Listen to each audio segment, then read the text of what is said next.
விட்டு வெளியேற முனைகின்ற பொழுது அவருடைய தகப்பனார் சொன்னார், நீ போட்டிருக்கிற இந்த ட்ரெஸ் இருக்குல்ல, இந்த ட்ரெஸ் இது என்னுடைய காசுல வாங்கினது, இதையும் கலட்டி வைத்து விட்டு போகும் என்று சொன்னார். சங்கடப்பட்டு நின்ற முஸாப் ரலியல்லாஹு அன்ஹு அவர்களுக்கு அவருடைய தாயார் ஒரு சாக்கு துணியை போன்ற ஒன்றை தூக்கி எறிந்தார்கள்.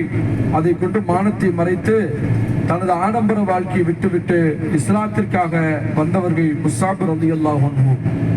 முஸாப் ரலியல்லாஹு அன்ஹு ஒரு தடவை மதீனா வீதியிலே கடந்து போகின்ற பொழுது பெருமானார் ஸல்லல்லாஹு அலைஹி வஸல்லம் கண்களிலிருந்து கண்ணீர் வருகிறது, அழுகிறார்கள்.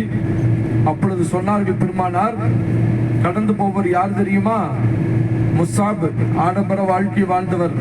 ஆனால் இன்று அவரால் கிழிந்த துணியில ஒட்டு போடுவதற்கு துணி இல்லாமல் தோள்களை விலங்குடைய தோலை கொண்டு ஒட்டு போடப்பட்டிருக்கிறது என்று சொல்லி கண் கலங்கினார்கள்.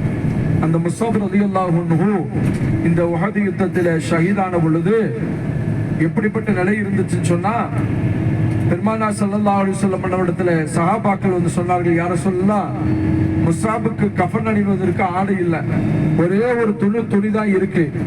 அந்த துணியை கொண்டு தலையை மறைச்சா கால் தெரியுது, காலை மறைச்சா தலை தெரியுது, நாங்க என்ன செய்யணும் என்று கேட்டார்கள் சஹாபாக்கள்.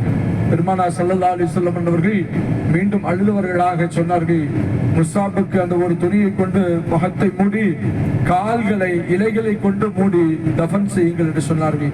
அருமையான சகோதரர்களே, எப்படிப்பட்ட வாழ்க்கை நாம் வாழ்ந்து கொண்டிருக்கிறோம்.